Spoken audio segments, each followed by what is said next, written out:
Bonjour Monsieur Gandillon. Bonjour Florian. Bonjour Monsieur Gandillon. Bonjour Blandine. Nous nous retrouvons après une petite période d'interruption pour l'entretien du mois d'octobre 2016, avec comme sujet le plan sioniste international au Moyen-Orient. Première question, comment a débuté l'installation contemporaine de l'entité juive en Palestine ? L'entité juive en Palestine a commencé, son origine, ça remonte à la fin déjà du 19e siècle où quelques communautés étaient venues s'installer dans la Palestine alors sous autorité ottomane.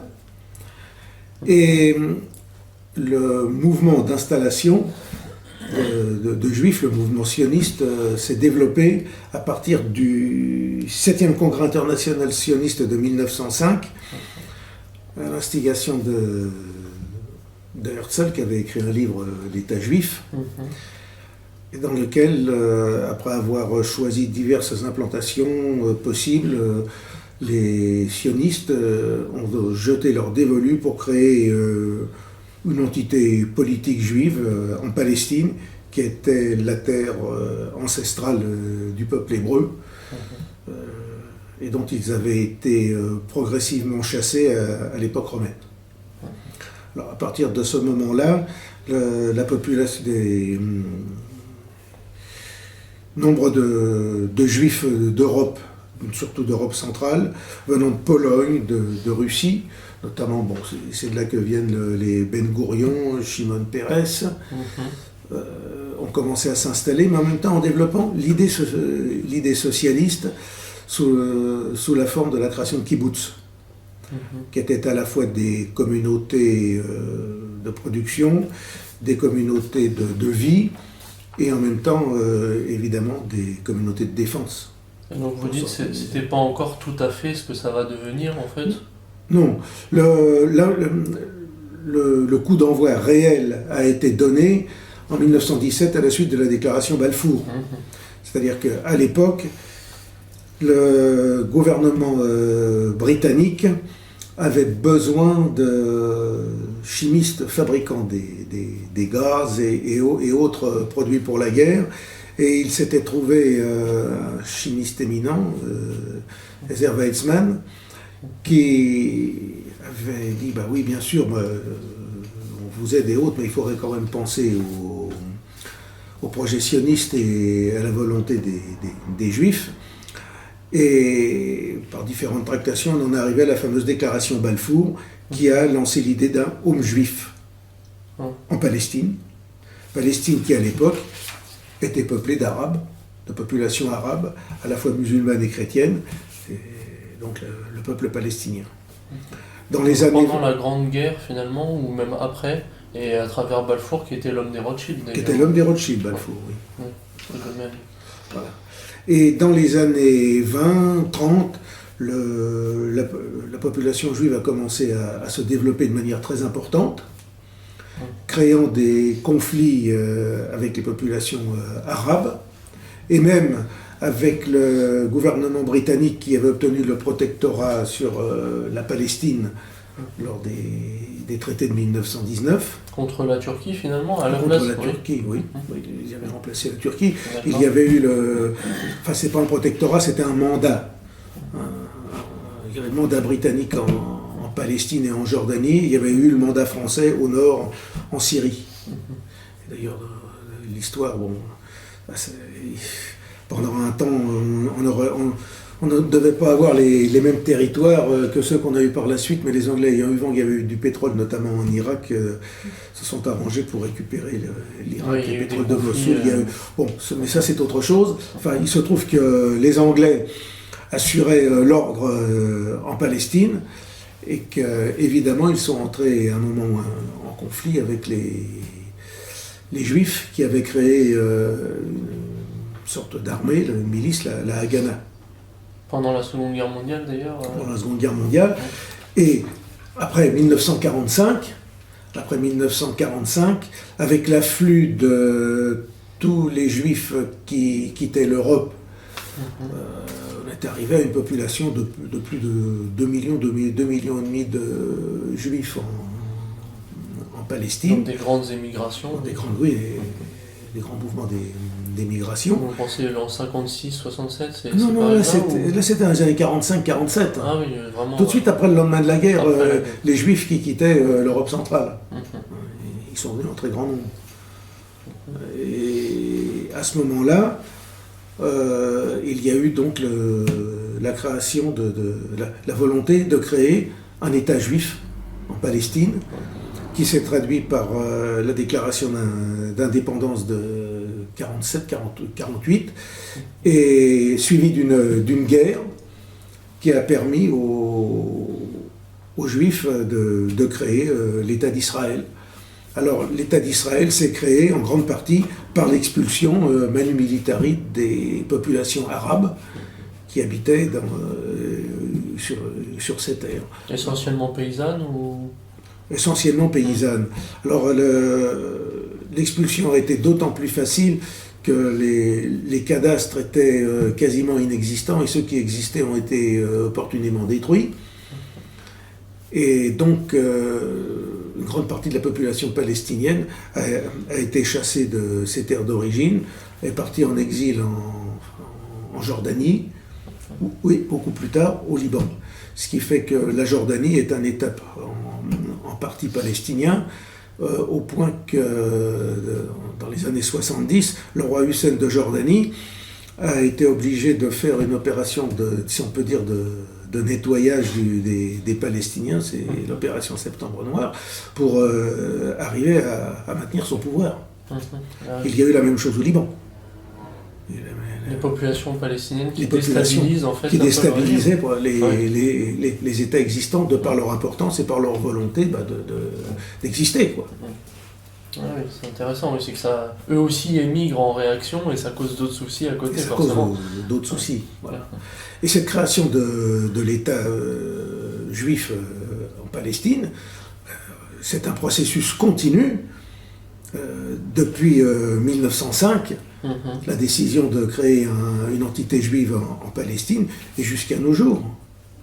Les problèmes qu'il y a aujourd'hui avec l'installation de colonies juives en Cisjordanie, que les Israéliens appellent Judée et Samarie, ça participe de ce long processus d'installation de l'État juif en Palestine. Progressivement, les Juifs s'installent, colonisent le pays en chassant les populations existantes d'une manière ou d'une autre. Oui, en envoyant d'abord la population pour légitimer un peu la présence de l'État qui vient derrière. Voilà. La création de toutes les colonies juives qui sont l'objet de problèmes graves internationaux participe de ce long processus d'installation des Juifs, de réinstallation, si on peut dire, au Proche-Orient. Je vais demander à Blandine de lancer la seconde question. Alors, comment a été édifié le plan sioniste de conquête du Moyen-Orient ? Le plan sioniste de conquête du Moyen-Orient, c'était justement par cette politique de tache d'huile, où on a essayé, où les Juifs ont essayé progressivement de s'implanter, de chasser les Palestiniens. Alors, mais évidemment, pour conquérir un pays, il faut du monde. Alors, au début, ça s'est très bien passé, parce qu'il y a eu ces afflux de population dont j'ai parlé. Et par la suite, évidemment, le mouvement d'immigration s'est tari. La population juive a fait relativement peu d'enfants, tandis que les populations arabes restaient sur place, et les populations arabes dans leur ensemble, dans tout le Proche-Orient, ont eu un taux de natalité très élevé.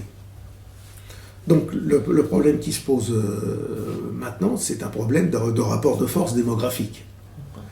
Si les Juifs ne parviennent pas à renforcer leur implantation démographique, le rapport de force démographique, à un moment ou à un autre, ils vont se retrouver dans de très très graves difficultés. Ça, c'est inévitable. Il ne s'agit pas d'être philo-sioniste, mais c'est vrai que c'est aussi notre ennui parfois en Europe. Si on peut faire un parallèle, même bien que... Ah mais après... les guerres se gagnent dans les têtes, mais aussi dans les ventres. Et ça sur le long terme. D'ailleurs, il y en avait un qui l'avait très bien compris, c'était le président algérien Boumedienne, qui avait dit « Nous vous vaincrons avec le ventre de nos femmes ». Et ça, dans ces pays-là, en gros, au Proche-Orient, c'est l'arme des pauvres. Oui, c'est vrai. C'est l'arme des pauvres. D'être présent massivement. D'être présent. Et alors le plan dont on parle finalement s'appelle le plan Yinon. Alors oui, alors le plan Yinon, justement, si vous n'arrivez pas à vous à assurer de manière durable, pérenne, votre installation sur un territoire, vous ne pouvez y parvenir que en divisant ceux qui sont autour de vous et qui sont vos ennemis. Diviser pour régner. Alors le plan Yinon part de cette constatation. Le plan Yinon, c'est quelque chose, disons si on veut dire, de tout à fait logique, et du point de vue juif, israélien sioniste, légitime, si on peut dire. De leur point de vue, ils ont très bien compris le fond de l'affaire. Alors, le plan Yinon se réfère à un article qui a été publié en 1982 dans la revue Kivunim, qui veut dire orientation en hébreu. Et l'article s'intitulait « Une stratégie pour Israël dans les années 80 ». Il a été écrit et rédigé par un certain Oded Yinon, qui se présentait comme un journaliste et un ancien fonctionnaire du ministère des Affaires étrangères israélien. Alors, ce plan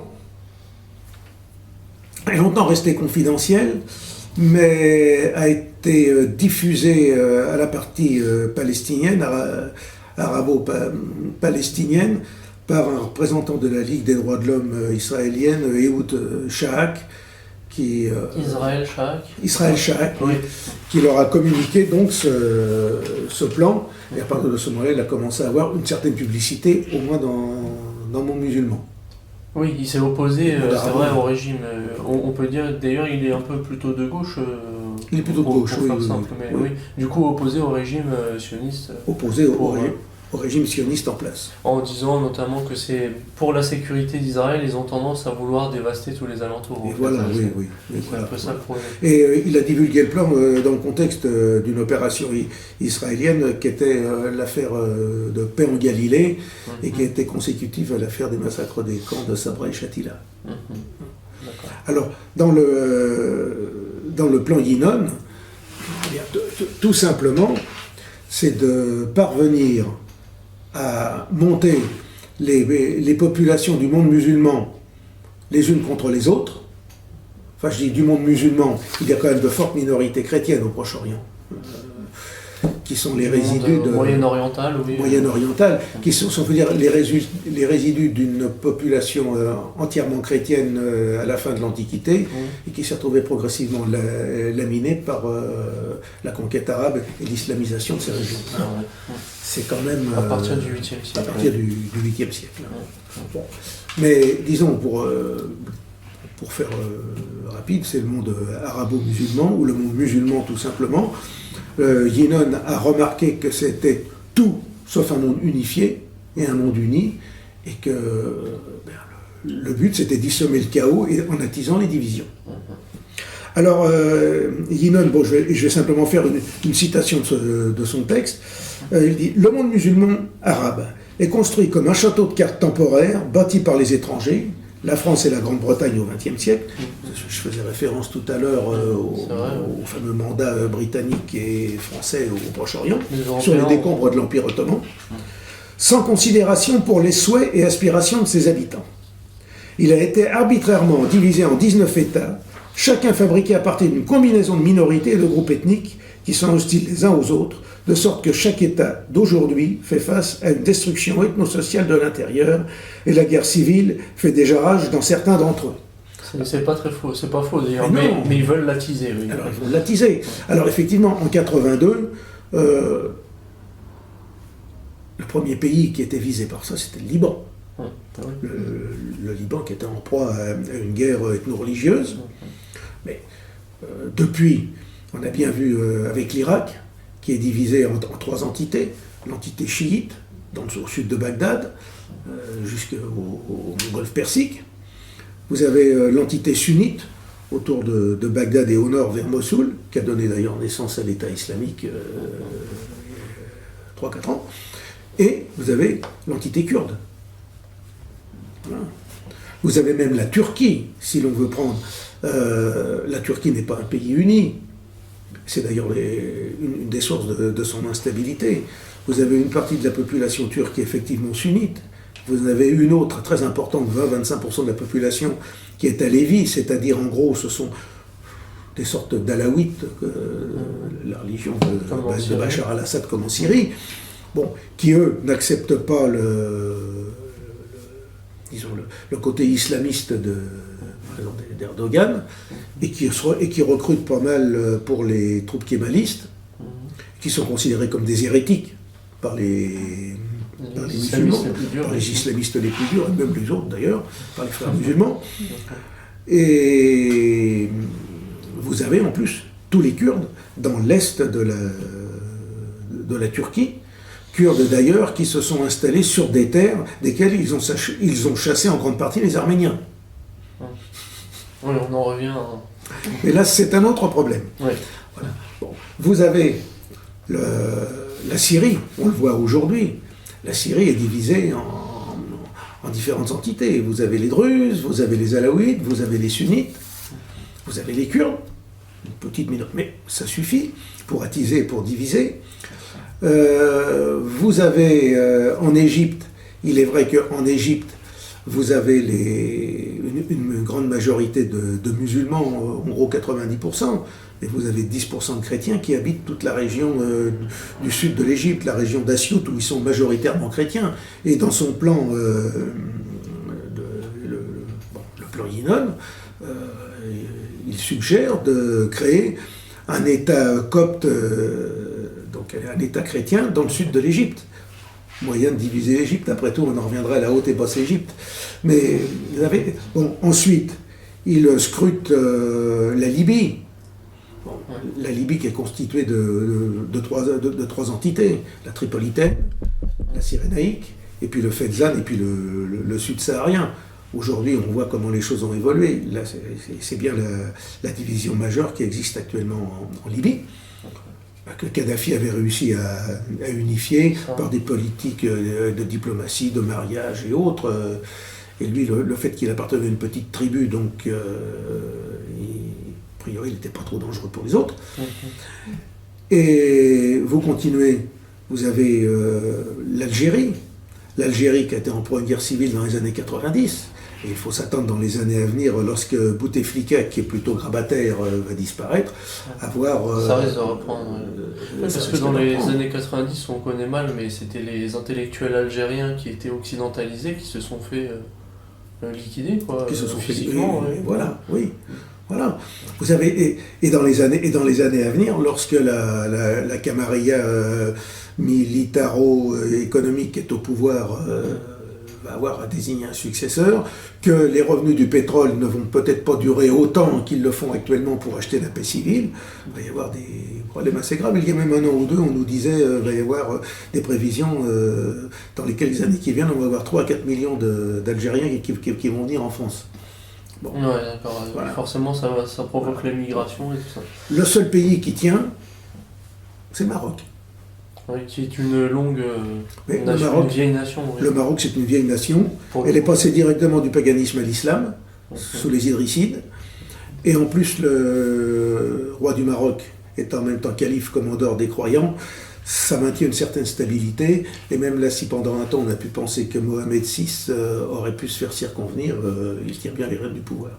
Ce qui prouve que la royauté de droit divin, si l'on peut dire, a ses vertus. Oui, dans une autre version pour le coup. Mais... Dans une autre version, mais disons le schéma, le principe elle-même. L'ordre naturel a l'air de bien tenir en tout cas. L'ordre naturel. Dans cette monarchie. Voilà. Et même le plan Yinon voit même beaucoup plus loin que le Proche-Orient et le Maghreb. Il voit vers l'Asie centrale. Ah oui, oui. Oui, bon, il y a l'Iran, la déstabilisation de l'Iran. Oui, oui. C'est pour cette raison que la politique israélienne aujourd'hui est tellement anti-iranienne. Puisque l'Iran... L'histoire de la bombe atomique iranienne, les Iraniens n'ont jamais été des fous furieux. Ahmadinejad, oui. Sont des gens quand même assez raisonnables. Ils ont une longue tradition diplomatique et même de paix à travers l'histoire. Même s'ils avaient l'arme atomique, c'est plutôt pour se protéger d'une agression extérieure que pour aller agresser les autres. Mais l'Iran lui-même est un pays qui peut être déstabilisé, étant donné que les Perses ne représentent que à peine 60% de la population de l'Iran. Vous avez les Arabes sunnites dans le sud, là, près de l'Irak, et chiites. Vous avez des populations turcophones dans le nord, vous avez les Kurdes autour de la Caspienne. L'Iran, Ils sont assez cosmopolites et les frontières mal tracées. Les frontières très mal tracées. Avec l'Afghanistan, on ne sait pas trop où on en est. Mais c'est vrai que ces chefs d'État forts, finalement, avaient le mérite de pouvoir maintenir ces populations. Voilà. Que ce soit Saddam Hussein, je crois qu'on n'a pas parlé de l'Irak aussi. Non, on va pouvoir en parler de l'Irak. Justement, là, je traçais un tableau, disons, des possibilités de déstabilisation de la région. Et ça va même jusqu'à l'Indus, jusqu'au Pakistan. Jusqu'au Pakistan. En gros, c'est toute l'ère de l'Empire d'Alexandre, en quelque sorte. L'Empire byzantin. Et même l'Empire d'Alexandre de l'Antiquité, qui est pris en compte dans le plan Yinon. Il y a disons, si on veut dire, des données géopolitiques sous-jacentes qui ressortent. Ouais, sauf que là, c'est par les Juifs. Sauf que là, c'est par les Juifs. Voilà, au lieu de partir de Macédoine, ils sont partis de Salonique, et puis voilà. Et alors, aussi l'allié états-unien, si on peut en parler, ça remonte peut-être aussi au 11 septembre, avec tout ce qui était Richard Perle et Paul Wolfowitz et tout ça. Alors, le président Bush. Pendant très longtemps, et même encore maintenant, mais surtout à l'époque de Bush, les Israéliens ont trouvé des alliés de poids parmi l'administration Bush, l'administration américaine. L'affaire de l'Irak a été justement suscitée par ces sionistes américains, eux-mêmes juifs comme Wolfowitz ou Richard Perle, qui ont poussé à la guerre contre l'Irak. Parce que l'Irak de Saddam Hussein était un État qui se développait rapidement. Saddam Hussein, on l'a présenté comme un personnage odieux, dangereux, un nouvel Hitler. Vous savez, c'est très facile. Dès que quelqu'un est dangereux, c'est Hitler, parce que dans l'imagerie médiatique dominante, Hitler est le mal absolu. Ça permet de cacher des mal réels et beaucoup plus graves, si l'on peut dire. Mais Saddam Hussein avait entrepris un plan de développement de l'Irak. Comme Kadhafi, du reste. Comme Kadhafi, et qui a été éliminé pour les mêmes raisons que Saddam Hussein. Il voulait simplement créer des États indépendants, avec une industrie propre, un développement économique propre, qui leur donnait des bases solides de développement à venir. D'autres pays comme la Corée l'ont fait, on leur a rien dit. L'Irak, ça ne passait pas. Donc on a déjà, profitant en même temps peut-être du sang bouillonnant de Saddam Hussein, on l'a poussé à faire la guerre contre l'Iran dans les années 80, ce qui a déjà affaibli l'Irak. Tous les plans de développement ont été assez affaiblis. Il y a eu le Yémen, c'est ça. Et le Koweït. Et le Koweït, oui. Surtout le Koweït. En 1991, les Américains avaient, disons, encouragé, plus ou moins laissé faire, oui, en l'encourageant, en ne le décourageant pas, Saddam Hussein, pour s'emparer du Koweït, qui est d'ailleurs une création totalement artificielle faite par les Anglais à la fin du 19e siècle pour contrôler le Châtel arabe, c'est-à-dire le débouché du Tigre et de l'Euphrate dans le golfe Persique, et que les Irakiens appellent la 19e province. Et Saddam Hussein, a été plus ou moins encouragé par l'ambassadrice américaine à s'emparer du Koweït, et puis après, on lui est tombé dessus en disant que c'était un affreux agresseur. Alors peut-être que là, il aurait dû reculer plus tôt, il aurait dû jouer avec beaucoup plus de finesse, ce que savent faire d'ailleurs les Russes et les Iraniens. Et il y a eu la première guerre du Golfe.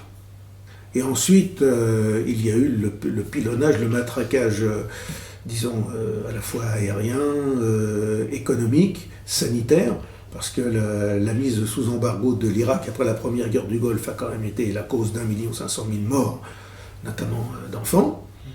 Et comme on n'arrivait pas à en finir avec Saddam Hussein, on a employé une arme de destruction massive qui était de l'accuser de détenir justement des armes terribles, qu'elle allait détruire le monde, la 3e ou 4e armée du monde, qu'elle allait vitrifier la planète, enfin...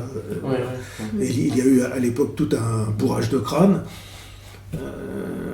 que seules quelques personnes ayant la tête froide et connaissant un peu les problèmes pouvaient dénoncer, mais c'était des petites voix perdues. De ce côté-là, c'est peut-être la seule bonne action de Chirac dans toute son existence, c'était de refuser d'intervenir en Irak. Comme un chant du cygne, c'était son dernier acte, je crois, ça. Voilà, un soutien discret au Moyen-Orient. Voilà, oui. Ouais. Bon, mais c'est peut-être la seule bonne action qu'il aura fait dans toute sa vie, politique. C'est la France contemporaine auquel nous nous opposons au régime. Et puis là aussi, si on a parlé du bras armé états-unien, il y a bien évidemment eu Sarkozy, BHL ou encore Fabius Hollande tout récemment. Alors justement, après avoir détruit l'Irak et semé le chaos en Irak, eh bien, il fallait se retourner vers d'autres pays. Alors il y a évidemment les questions du printemps arabe. Alors les questions du printemps arabe, c'est toujours, évidemment, dans tous ces pays-là, la démographie est importante, l'économie peine à décoller, donc vous avez toujours des problèmes qui existent. Vous avez une minorité intellectuelle formée aux idéaux rousseauistes, droits de l'homiste et autres, qu'ils veulent essayer d'implanter dans des pays pour lesquels c'est complètement étranger. D'ailleurs, en Europe, si on est véritablement traditionnel, ça ne fonctionne pas non plus. Oui. Ça nous est complètement étranger aussi. C'est un parasitisme intellectuel, les droits de l'homme et tout le reste, j'en profite pour le dire. Et d'ailleurs, il y a un excellent livre de Jean-Louis Harwell qui montre les origines des droits de l'homme, et qui est paru récemment. Je dis ça pour ceux que ça intéresserait. Et donc, vous avez tout un bouillonnement qui peut faire que l'on peut faire sauter ces pays-là. Vous avez en plus les islamistes, notamment les frères musulmans en Égypte, qui ont été capables en quarantaine, cinquantaine d'années, de tisser tout un réseau social à travers l'Égypte, à travers la société égyptienne, pour pouvoir se fidéliser une grande partie de la population. Donc effectivement, vous exploitez les inégalités sociales, les rancœurs économiques et sociales qui sont justifiées au fond, et vous avez un cocktail explosif formidable.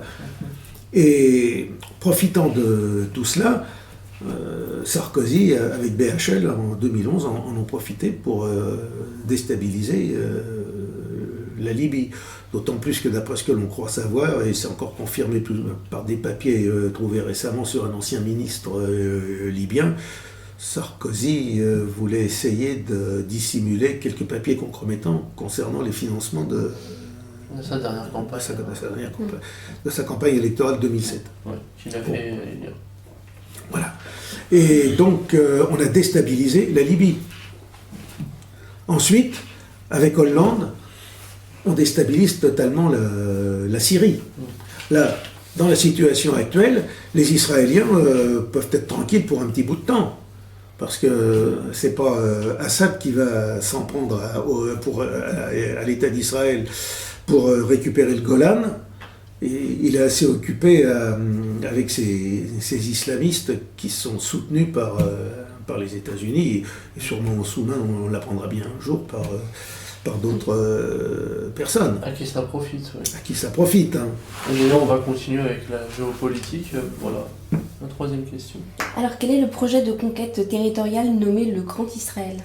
Le projet de conquête, originellement, le Grand Israël doit aller du Nil à l'Euphrate. C'est symbolisé par le drapeau, dit-on, des deux bandes de fleurs. Oui, c'est l'idée, enfin disons, c'est comme cela que l'explication est donnée des deux bandes bleues qui entourent l'étoile juive sur le drapeau israélien. En fait, de tel fleuve à tel autre. De tel fleuve, oui. Du Nil à l'Euphrate. Alors évidemment, c'est quand même assez ambitieux. Quand on regarde la carte, oui. Quand on regarde la carte, et surtout quoique vous avez le désert du Sinaï, vous avez le désert arabique, puisque l'Égypte c'est une immense oasis le long du Nil. Donc effectivement, ils peuvent s'arrêter à 50 km du Nil et puis autour du delta, si on peut dire. Et puis de l'autre côté, pour aller à l'Euphrate, c'est un petit peu plus compliqué, parce que là, c'est assez peuplé quand même. C'est assez peuplé, enfin au moins la région de Damas, puisqu'après vous avez tout le désert de Palmyre et autres. Ce qui explique d'ailleurs que les islamistes, quand ils ont occupé Paris, ils ont pu avancer très facilement à travers le désert, il n'y a rien. Comme les grandes manœuvres qu'il y a dans le Sahara, entre les mouvements entre le Tchad et le Soudan, ils font 500 km avec des pick-up et autres, c'est pas compliqué, vous n'avez rien entre. Donc là, les questions de distance, c'est tout à fait autre chose. Mais bon, c'est assez irréaliste mais disons, ça indique que le projet sioniste a besoin d'un espace vital. Un espace vital. Alors, un espace vital, si l'on compte l'ensemble des juifs ou assimilés existants sur la planète, ça fait quoi, 12-15 millions de personnes. Alors, si vous voulez installer 12-15 millions de personnes dans la région, à terme, ça ne suffirait pas à peupler l'ensemble, et même ça ne réussirait peut-être même pas absolument à renverser le rapport de force démographique vis-à-vis des populations alentours. Donc en gros, l'État d'Israël est aujourd'hui comme une sorte de kyste au Proche-Orient qui est susceptible d'être toujours éjecté, rejeté à la mer. Un petit peu comme l'État croisé dans le temps. Oui, ça sera d'ailleurs l'objet d'une question. Mais alors ce monde arabo-musulman, bon, pour faire simple, c'est un peu un terme générique, hein, comme vous l'avez expliqué. Est-ce qu'il reste finalement assez défenseur des victimes palestiniennes malgré tout, et malgré leur immigration ou reste-t-il hostile, ou assez hostile en tout cas à ce projet sioniste? Les Arabes, disons, les plus conscients de leur histoire et de ce qu'ils sont évidemment totalement opposés à ce projet et font tout pour essayer de s'y opposer. Mais dans le contexte actuel, il y a aussi ce qu'on pourrait appeler une réelle politique, c'est que vous avez les Saoudiens, par exemple, qui arrivent à trouver des modus vivendi, des accords, pour continuer à faire des affaires, puisque l'État d'Israël est là, il est puissant. L'État d'Israël aujourd'hui, même s'il est peu peuplé, est très puissant, ne serait-ce que parce qu'il dispose de la bombe atomique. Il leur fait aux Iraniens, mais il l'a quand même lui-même. Ils ont le monopole du nucléaire. Ils ont le monopole du nucléaire dans la région. Bon. De l'autre côté, vous avez l'Égypte. L'Égypte elle-même qui, depuis sa date, a trouvé le moyen de créer un accord de paix avec l'État juif. Il y a nécessairement, comme il faut vivre et qu'on ne peut pas toujours être en guerre, il y a toujours des périodes de détente, des périodes de tranquillité. Alors ça, c'est sur le court terme et le moyen terme. Mais sur le long terme, il faut voir que l'État israélien n'existe vraiment, n'est soutenu que parce qu'il a derrière l'arrière-base occidentale. Cet Occident dont il détient en gros le magistère moral aujourd'hui. Donc, admettons que cet Occident sioniste et, disons, mentalement sémitisé s'effondre pour une raison ou une autre, l'État juif n'aurait plus de soutien. Oui. N'aurait plus de soutien et aura beaucoup de difficultés à se maintenir, sauf évidemment à atomiser toute la région. Oui, c'est ça, au moins de tout détruire. Ouais. De tout détruire, mais quand on se lance dans une guerre atomique, certes on peut détruire beaucoup de monde, mais qui vous dit qu'à la fin on ne risque pas d'y être soi-même. À son tour, oui. Voilà. Et d'ailleurs, si on empêche l'Iran d'avoir la bombe atomique, il y a un autre pays qui l'a, c'est le Pakistan. Et le Pakistan est un pays tout à fait instable, et on ne sait absolument pas ce qu'il peut devenir. Alors, il peut y avoir des attaques préventives et autres, là, on ne va pas faire de la politique fiction, mais effectivement, je pense que si l'État juif était en difficulté, il n'hésiterait pas à employer des solutions extrêmes, comme il les a toujours employés. Oui, ça a été dit d'ailleurs par le corps diplomatique déjà. Il y a déjà des ministres qui ont dit si jamais on vient à disparaître, on balancerait tout. Oui. Non, mais ils ont tendance à être comme ça. Il y a des justes bouts. Quand vous voyez les politiques menées vis-à-vis des populations palestiniennes, ils utilisent des méthodes qui ont été reprochées au Troisième Reich.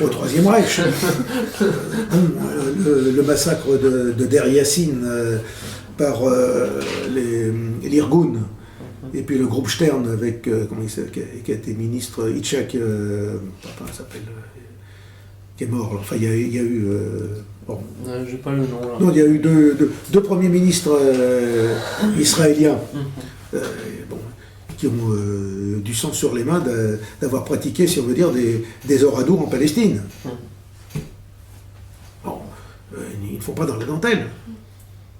Ils ne font pas dans la dentelle. Et je pense qu'effectivement, si devait y avoir un conflit mondial généralisé et nucléaire, là, on donne pas cher de tout le globe. Là. Voilà, certains Israéliens, pas tous, mais certains, qu'on appelle parmi les faucons, seraient capables de procéder de cette manière. Et à cause de la déstabilisation de leur régime. Quoi. Donc vous dites qu'il y a l'allié inefficace, l'allié occidental qui n'est pas forcément éternel, malgré tout. Et aussi une résurgence en interne, là je parle des juifs peut-être même à échelle mondiale, de l'antisionisme, notamment chez des rabbins orthodoxes et tout ça. Oui, et aussi ça. Effectivement, c'est un courant très minoritaire, mais qui fait du bruit. Qui fait du bruit et qui a une audience de plus en plus importante. C'est-à-dire que pour eux, pour ces rabbins, le sionisme est contraire à la volonté de Dieu, puisque Dieu les a chassés de leur terre. Et c'est leur punition, leur châtiment. Oui. C'est leur châtiment, c'est leur punition. Ils doivent accepter ce châtiment au risque d'en connaître un plus grand encore. Et qu'il faut laisser Dieu décider la fin de la punition, et qui, dans leur esprit, se terminera par la restauration du pouvoir juif, du magistère juif sur le monde, et la conversion du monde dans la paix éternelle. Ça, c'est la conception juive religieuse. C'est la conception juive religieuse. Du judaïsme ancien, on va dire. Voilà, du judaïsme ancien. Mais dans cette affaire, ces juifs non sionistes, évidemment, sont montrés du doigt. Oui, c'est vrai. Oui. Ils sont montrés du doigt. Le pays qui les accueille le mieux, c'est l'Iran. Étonnamment. D'ailleurs, en Iran, État musulman, les minorités religieuses ont droit au Parlement, au Majlis, à un ou deux représentants. Les juifs, les chrétiens, les zoroastriens. Donc, pour peu qu'ils sachent rester à leur place, ils ont droit, ils ont pignon sur rue, oui. Ils ont pignon sur rue. Ils ont pignon sur rue. Donc après, oui, dans le principal opposant, oui, on a aussi peut-être le Hezbollah libanais. Alors le Hezbollah libanais, oui. Là, plus que le Hamas encore, oui. Mais le Hezbollah, ça fait partie de l'arc chiite qui vient de l'Iran.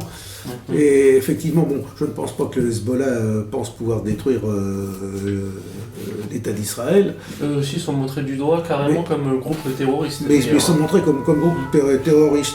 Mais pour l'instant, ils cherchent surtout à implanter leur pouvoir au Liban. Au Liban même, c'est plutôt... Mais vous avez effectivement le Hamas, mais ça c'est un groupe palestinien, islamiste, qui est bien implanté à Gaza. Mais là encore, il peut être très vite déstabilisé, étant donné qu'ayant le pouvoir, disons, de fait à Gaza, et n'arrivant pas à résoudre les problèmes de Gaza, il peut très bien être discrédité aux yeux de la population aussi. Vous savez, les Israéliens jouent en virtuose sur tous les tableaux. Oui, si soutenir un groupe permet de supprimer l'autre, voilà. Mais la situation de Gaza aujourd'hui est quelque chose de scandaleux. C'est un véritable camp de concentration à ciel ouvert. Selon l'expression consacrée. Et voilà. Et alors, ce projet de démesure un peu israélienne, on peut dire qu'il est nationaliste, il est autarcique, il est impérialiste, ou il est même carrément mondialiste? Quel est le qualificatif? Parce qu'à la limite, ça peut être l'expression nationaliste israélienne, bien qu'on ne la valide pas. Oui, effectivement, ça peut être bon. Je pense que pour certains, c'est effectivement l'aboutissement du nationalisme juif. On crée notre État, on s'installe là, et en gros, on crée un État national-socialiste juif. Ça, c'est un peu ça. Oui. C'était un peu ça. D'ailleurs, l'idée de Jabotinsky, c'était ça. D'ailleurs, Jabotinsky, qui avec ses troupes, pouvait encore défiler en Allemagne jusqu'en 1938. Oui. Ah, bon, ça, Oui, c'est vrai. voilà. Donc, de l'autre côté, il y a aussi une autre vision juive qui est mondialiste, en ce sens qu'elle vise, mais qui n'est pas antinomique de la précédente, car elle permet de consolider la présence de l'État d'Israël. C'est la maîtrise de la finance internationale et de l'économie internationale à travers la banque. Donc un peu deux choses distinctes, mais qui peuvent se rejoindre. Qui peuvent se rejoindre. À partir du moment où vous tenez la finance, vous tenez les médias, vous tenez l'économie, et vous pouvez l'orienter quand même en grande partie dans le sens où vous voulez, ou tenter de l'orienter dans le sens que vous souhaitez. Oui, ça fait au moins un impérialisme financier. Un peu ça fait un impérialisme financier.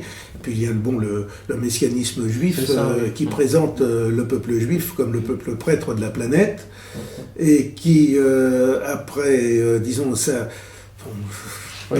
Par analogie, sa crucifixion par la Shoah est ressuscité, donc c'est le nouveau, c'est le véritable Christ. Mais enfin, vous voyez, bon, il y a toute cette mythologie. C'est tout Joshua, Jéhouda et Jules Isaac, oui. Disant que le christianisme est un mensonge parce qu'on a ressuscité après la Shoah. Après la Shoah, voilà. Donc vous avez toutes ces choses-là qui se mêlent au sionisme, au judaïsme financier, et puis à ce messianisme. Voilà. Qui là, c'est théocratique et universaliste un peu. C'est ce que l'on peut regrouper sous l'appellation générique de judaïsme politique. Oui, là aussi c'est une appellation générique qui permet d'englober... Qui permet d'englober l'ensemble. Donc projet global, finalement. Alors, effectivement, de leur point de vue, ils ont intérêt à continuer à fidéliser à leur idée les gouvernements européens et les peuples européens autant que possible. Vous savez, le matraquage médiatique fait beaucoup de choses. Ah bah oui, c'est super. Là, je me faisais une réflexion, on ne changera pas trop de sujet, mais c'est rien que l'émigration italienne, après-guerre en France, ils se faisaient tabasser. Et maintenant, on a carrément des extra-européens, mais par contre, on les accueille volontiers. Et on se dit, entre-temps, en effet, il s'est passé un matraquage médiatique. C'est pas ça, oui. Il y a quand même eu quelque chose, parce qu'avant, les Français, même un Rital, ils voulaient le tabasser. Oui, pourtant, les Piémontais sont quand même les cousins germains des Provençaux. Hein. Oui, on l'oublie, parce que les Italiens font très latin, mais en réalité, le Nord est assez germanisé. Le Nord est assez germanisé, c'était l'ancien royaume lombard. Oui, c'est ça, oui. Et la Lombardie, c'est la région de Milan, assez commerciale. Oui, et toute la plaine padane, Venise, l'attitude, enfin, c'était... On va parler des géopolitiques européennes maintenant. Voilà. Ce sera un autre sujet. Et donc, dernière question pour clôturer. Oui, qu'on a déjà un peu abordé. Peut-on oser qualifier l'État israélien d'État croisé européen comme le font certains? Alors, si l'on prend d'un point de vue géopolitique, effectivement, il y a des analogies. Car les deux États, les deux structures étatiques se sont implantés par la force en terrain hostile. L'État croisé est en plus, comme l'État israélien, en population extrêmement minoritaire, même beaucoup plus aujourd'hui d'ailleurs que les Israéliens, puisque c'était une minorité de chevaliers et de soldats qui tenaient le pays. Et à partir du moment, là encore, où l'arrière-pays, pour les croisés, l'arrière-pays européen occidental, et pour les Israéliens, l'arrière-pays occidental, les lâche d'une manière, peut les lâcher, ils seront jetés à la mer. C'est arrivé pour les croisés. Mais l'analogie, à mon avis, s'arrête là. Oui, c'est juste géopolitique, d'implantation au milieu hostile. Voilà. Là, c'est... Alors, on pourrait dire aussi que du fait que les Israéliens, les Juifs qui ont créé l'État d'Israël venaient d'Europe, importaient évidemment des mœurs, des cultures, du savoir occidental, technique occidentale. Comme ce sont essentiellement des Ashkénazes, oui. Comme essentiellement ce sont des Ashkénazes, donc effectivement, ça vient de là. Mais l'État croisé, c'est tout autre chose. L'État croisé s'était installé dans un contexte de guerre ininterrompu avec le monde musulman. La Palestine était l'État byzantin. C'était l'État byzantin. Et les Arabes, au 7e siècle, après la bataille du Yarmouk, les en avaient chassés. Et il y a eu tout un processus de reconquête qui s'est fait à travers le 10e, 11e siècle, sous ce que l'on appelle la dynastie macédonienne, notamment les empereurs Jean Zimisces et Basile II, qui ont reconquis toute cette région. Et lorsque les croisés ont failli venir, sont arrivés, il n'y avait à peu près que 50-60 ans que le reflux byzantin avait commencé. Et lorsque les croisés sont venus, c'est tout simplement parce que la route du pèlerinage de Jérusalem leur avait été interdite. Oui, c'est que quand on étudie Saint-Louis, déjà c'est un projet chrétien, et en plus ça n'est pas hégémonique, c'est vraiment rétablir les droits de... C'était tout simplement réouvrir la route du pèlerinage de la Terre Sainte qui avait été fermée par les califes fatimides d'Égypte, notamment le calife Hakim. Et c'était un moyen de pouvoir légitimement venir sur les lieux où avait vécu le Christ. Donc, à partir de là, pour sécuriser, si pour employer un terme actuel, le passage en Palestine, avaient été créés plusieurs États croisés, le royaume de Jérusalem, le comté de Tripoli, la principauté d'Antioche et le comté d'Édesse, qui a duré le moins longtemps, puisqu'il a duré de 1096 à 1144. C'est vrai qu'il y a eu des vestiges francs un peu, du coup, au Liban, même, ou en Syrie. En Syrie, il y a eu, c'est à partir de là que date d'ailleurs la longue tradition d'amitié et de protection de la France vis-à-vis du Proche-Orient, qui a permis ensuite d'avoir les fameuses capitulations qu'on appelait les échelles d'Orient, qui permettaient le protectorat chrétien sur le monde chrétien du Proche-Orient. Tandis que là, aujourd'hui, c'est autre chose. L'État juif, c'est tout simplement, non pas réouvrir la route d'un pèlerinage, mais c'est tout simplement une volonté de conquête, de s'installer, de chasser des populations préexistantes pour recréer leur État. Donc on ne peut absolument pas, de ce point de vue-là, comparer les deux choses. D'autant plus que les Israéliens ne font pas la part belle aux chrétiens, pas toujours vraiment la part belle aux chrétiens à Jérusalem. Et il faut rappeler en plus que les chrétiens, les croisés, vivaient relativement en bonne entente avec les musulmans. Et oui, il y a eu des installations, des échanges commerciaux. Il y a eu une entente qui n'existe pas aujourd'hui. L'hostilité est venue. Alors, l'État croisé, encore une analogie que l'on peut faire, c'est qu'effectivement, les Israéliens aujourd'hui se maintiennent en partie parce qu'ils ont le soutien de l'Occident, mais aussi parce qu'ils ont affaire à un monde arabe divisé. Oui. Mais l'État croisé, lui, a pu subsister pendant longtemps parce qu'en face de lui, il y avait un monde arabe extrêmement divisé. Lorsqu'à partir des années 1150-1160, l'émir de Damas, Nour ad-Din, a réussi à unifier les populations alentours, et surtout avec Saladin, l'émir kurde, qui a réussi à unir les populations musulmanes alentours, l'État croisé a été en très très grande difficulté. D'ailleurs, Yinon a dû retenir la leçon dans son plan. Oui, le grand ennemi de Saladin, c'était Richard Cœur de Lion. Il y a eu Richard Cœur de Lion, oui, et puis le fameux Baudouin IV. Voilà, qui est même devenu une légende dans le monde musulman, par son courage, sa bravoure et son sens de l'honneur. Et je ne sais pas si les Israéliens laisseront un tel souvenir de respect dans le monde musulman ou arabo-musulman dans les siècles à venir, comme les croisés ont pu le laisser. Et puis alors aussi, sans compter avec l'actualité occidentale et la menace islamiste qui pèse chez nous, et qui peut être causée par ce même élément. judaïsme international et tout ça. Donc il y a aussi ça, facteur de déstabilisation pour nous, là, pour le coup. Et donc pour régler la question, est-ce qu'il faut repenser à un accord d'Avara, ou est-ce que ce genre de choses a échoué? Parce que maintenant, il y a une telle situation que certains se disent, bon bah, est-ce qu'on se débarrasse des Juifs dans tout l'Occident en disant maintenant vous avez votre nation, vous y allez, ou alors inversement, on dit votre nation c'est fini, et vous revenez chez nous.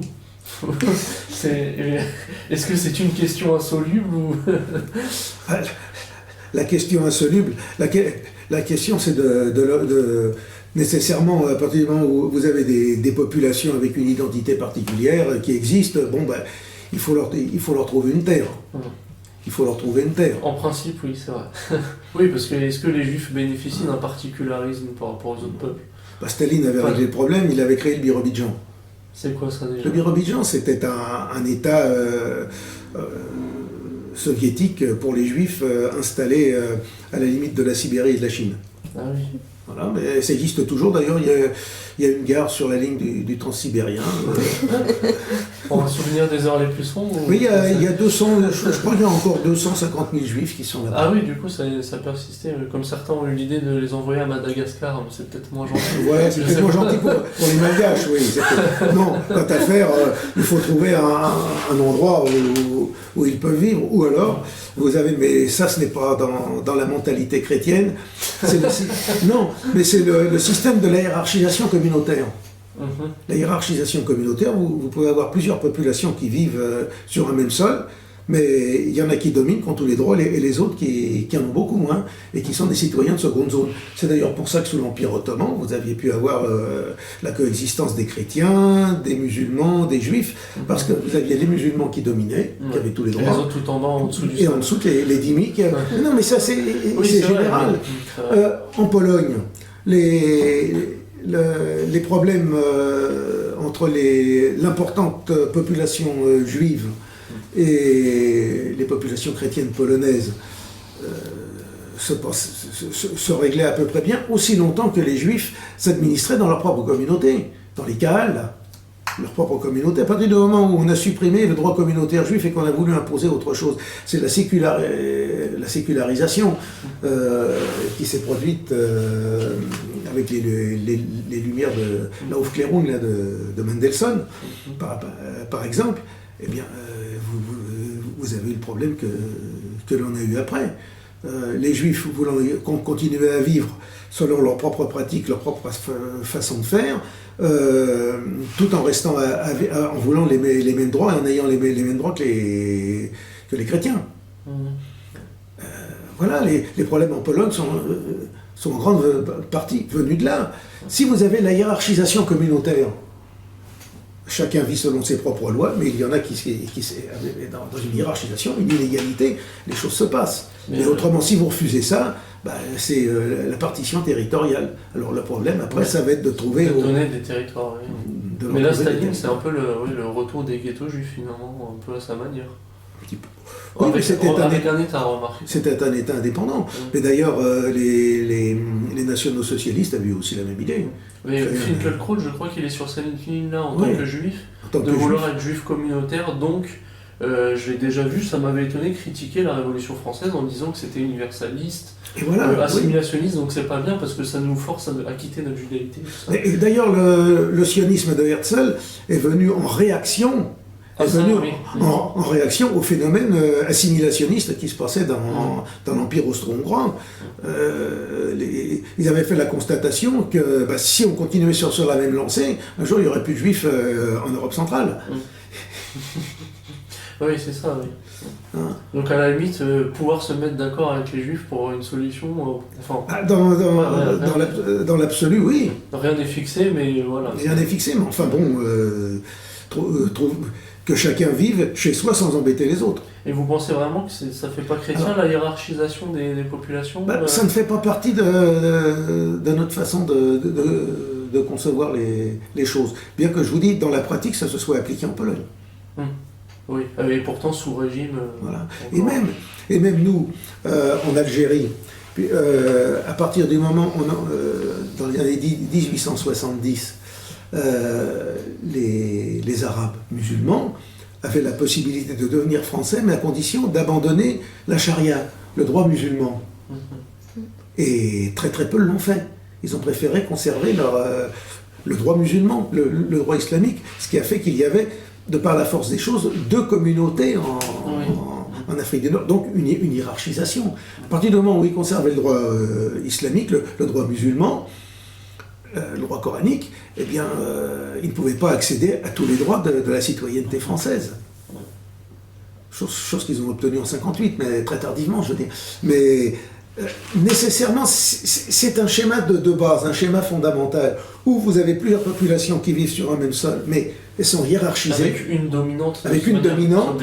Qui impose son autorité aux autres, et chacun reste de son côté. L'hindouisme, c'est aussi la même chose. Hein, vous avez des castes, c'est le système. Bon, voilà. Alors c'est plus ou moins mal vécu, bon, ça c'est autre chose. Ou alors vous avez la partition territoriale. Ouais. Ou alors vous avez la bagarre. Oui, aussi, il y a la guerre civile. Et vous avez les conflits inévitables. Vous avez les conflits inévitables. Donc c'est ça, c'est ou partition territoriale ou hiérarchisation communautaire. Oui, si on donne Marseille et Nice aux Arabes, les Niçois et les Marseillais de souche seront pas très contents. Non, voilà. Non, mais là, je pense quand même que les Arabes ont quand même leur terre natale qui les attend. qui leur convient très bien. Sur les dégâts de l'immigration, on constate, l'Italie a peut-être un peu réglé le problème, mais le Portugal, comme on a une grande communauté portugaise en Île-de-France, on retourne dans leur village et il y a des quartiers entièrement vides en fait. Et ça fait maisons abandonnées, pourries, etc. Donc c'est vrai que c'est des sacrés dégâts pour le pays d'origine. Mais bien sûr. Et celui d'accueil. Et là, pour tout dire, quand on parle on parlait des migrations arabes en France, bon, c'est quand même le mondialisme économique, la mondialisation sous sa forme mondialiste de créer un grand marché unique planétaire qui est à l'origine de cette déstabilisation et de cette immigration. Et aujourd'hui, on la voit bien aujourd'hui en Europe. Elle est même incitée pour peser sur nos salaires, pour détruire nos peuples, détruire nos armes et autres. Et effectivement, certains sionistes tels Attaline ne se privent pas d'inciter à ce genre de choses. C'est un autre moyen de nous affaiblir et de renforcer à terme la pérennité, si on veut dire, de l'État juif en Palestine, ou l'hégémonie juive et du judaïsme politique. Non mais tout se tient.